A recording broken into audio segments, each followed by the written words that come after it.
നമസ്കാരം. എല്ലാ NTV പ്രേക്ഷകർക്കും നിങ്ങളുടെ ഇന്ന് എന്ന പ്രോഗ്രാമിലേക്ക് സുസ്വാഗതം.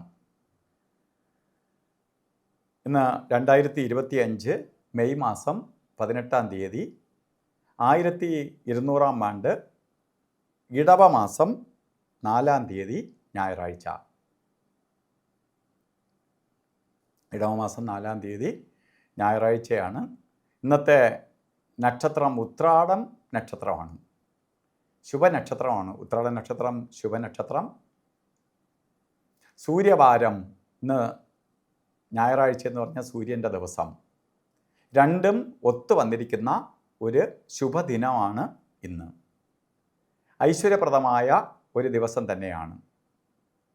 ശരിക്ക് ഞാൻ എപ്പോഴും പറയുന്ന ഒന്നാണ്, അവധി ദിവസം കുടുംബത്തോടു കൂടി നിൽക്കുന്ന ദിവസം നല്ല ദിവസം വരണം. അല്ലെങ്കിൽ വീട്ടിനകത്ത് സമാധാനവും സന്തോഷവും കിട്ടാതെ വരും. ചില കാര്യങ്ങൾ പറഞ്ഞ് വഴക്കും പ്രശ്നങ്ങളും ഉണ്ടായി പിറ്റേ ദിവസം നല്ല ആക്റ്റീവായി ജോലിക്ക് പോകേണ്ട ആൾ മൂഡ് ഓഫ് ആയിട്ട് ജോലിക്ക് പോവേണ്ടി വരും. കാരണം നമ്മൾ അന്യസ്ഥലത്ത് വസിക്കുന്നതുകൊണ്ട് ഭാര്യയും ഭർത്താവും ഒക്കെ ജോലി ചെയ്യുന്നവരാണ്.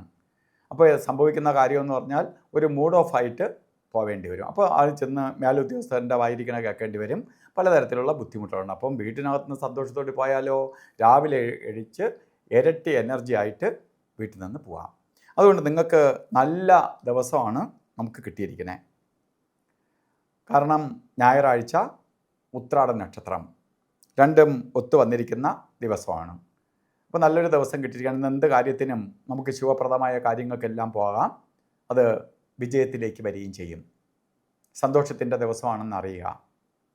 അതുപോലെ തന്നെ ഇന്ന് ബർത്ത്ഡേ വന്നിട്ടുള്ള ഇടവ മാസത്തിലെ ഉത്രാട നക്ഷത്രം ബർത്ത്ഡേ ആയിട്ട് വന്നിട്ടുള്ളവർക്ക് വാർഷിക ഫലത്തെ ചിന്തിക്കുമ്പോൾ, ഒരു വർഷത്തെ ഫലത്തെ ചിന്തിക്കുമ്പോൾ വളരെ ഐശ്വര്യപ്രദമായ ഒരു വർഷമായിരിക്കും നിങ്ങൾക്ക്.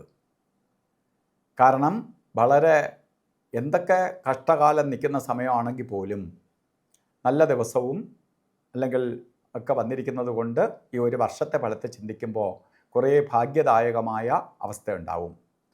കാരണം സൂര്യൻ്റെ ദിവസമാണ്. പ്രകാശിക്കുക എന്ന് പറഞ്ഞാൽ നമ്മൾ ഇറങ്ങുന്ന കാര്യങ്ങൾ വിജയിക്കും.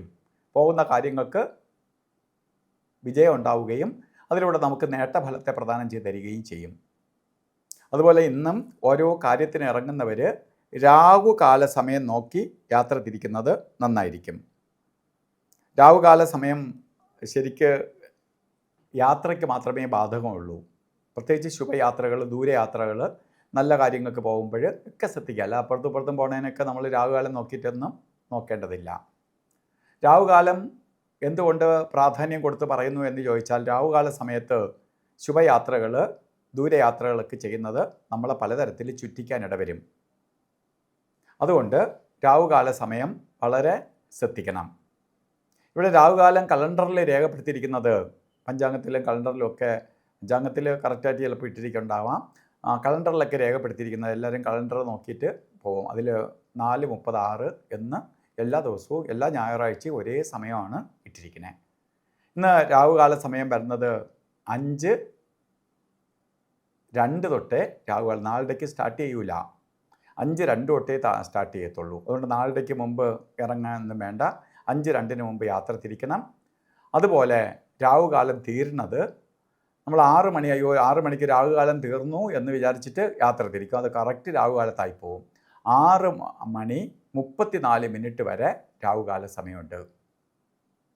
ഈ സമയം യാത്രയ്ക്ക് ഉപയോഗിക്കരുത്.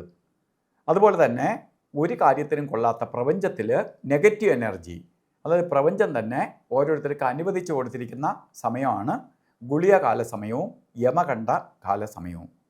ഇതിൽ ഗുളികകാല സമയം വരുന്നത് 4:28 തൊട്ട് 5:28 തൊട്ട് 7:02 വരെയും. അതുപോലെ യമകണ്ഠ കാല സമയം വരുന്നത് 12:21 തൊട്ട് 1:56 വരെയും. ഈ സമയം ഒരു ശുഭകാര്യങ്ങൾക്കും എടുക്കരുത്. ഈ സമയം ഒരു ശുഭകാര്യങ്ങൾക്കും നല്ലതല്ല. അപ്പോൾ അതുപോലെ ഇന്നും അഭിജിത്ത് മുഹൂർത്തമുണ്ട്. അഭിജിത്ത് മുഹൂർത്തം എന്ന് പറഞ്ഞാൽ എല്ലാ ബാക്കി കൊള്ളാത്ത ദിവസങ്ങളിൽ വരെ കൊള്ളാവുന്ന സമയമാണ് അഭിജിത്ത് മുഹൂർത്തം. കൊള്ളാത്ത സമയത്ത്, അപ്പോൾ കൊള്ളാവുന്നുള്ള ദിവസം അതിനേക്കാൾ മധുരത്തിനേക്കാൾ അതിമധുരം എന്ന് വേണമെങ്കിൽ പറയാം. ഈ സമയമാണ് അഭിജിത്ത് മുഹൂർത്തം. അഭിജിത്ത് മുഹൂർത്ത സമയം വരുന്നത് ഇന്ന് 11:57 തൊട്ട് 12:45 വരെ.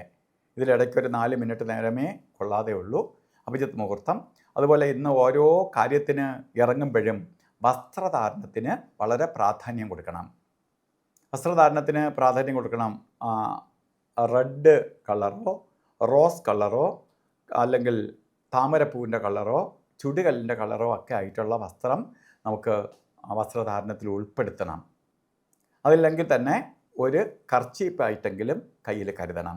കാരണം പ്രപഞ്ചത്തിൽ ആ ഗ്രഹത്തിൻ്റെ കളറുണ്ട്, നമുക്ക് കാണാൻ പറ്റില്ല. നമുക്ക് പ്രപഞ്ചത്തിലുള്ള ഒരു കളറും കാണാൻ പറ്റില്ല. നമ്മൾ പുറത്തേക്ക് നോക്കി നിന്നാൽ ഒരു കളറും കാണാൻ പറ്റില്ല. നമ്മൾ എന്തെങ്കിലും ഒരു ഇലയിലേക്ക് നോക്കിയാൽ പച്ച കാണാം, അങ്ങനെ കാണാൻ പറ്റുന്ന അല്ലാതെ നമ്മൾ പ്രപഞ്ചത്തിലെ വായുവിലേക്ക് നോക്കി നിന്നാൽ നമുക്കൊരു കളറും കാണാൻ പറ്റത്തില്ല. ആ കളറെല്ലാം ഉണ്ട്, അന്ന് ആ ഗ്രഹത്തിൻ്റെ കളറുണ്ട്. അതുകൊണ്ട് ആ കളറിലുള്ള വസ്ത്രധാരണം ധരിച്ചുകൊണ്ട് യാത്ര തിരിക്കുന്നത് നമ്മളിലേക്ക് പോസിറ്റീവ് എനർജി കൂട്ടാനും കുറച്ചുകൂടി ഉന്മേഷവും ഉണർവും നമ്മൾ കുറച്ചുകൂടി ആക്റ്റീവ് ആവാൻ സഹായിക്കും. അപ്പോൾ ഇന്നത്തെ ദിവസം എല്ലാവർക്കും നല്ല സമയമാണ്, നല്ലത് വരട്ടെ എന്ന് പ്രാർത്ഥിച്ചുകൊണ്ട് നിർത്തുന്നു. നന്ദി, നമസ്കാരം.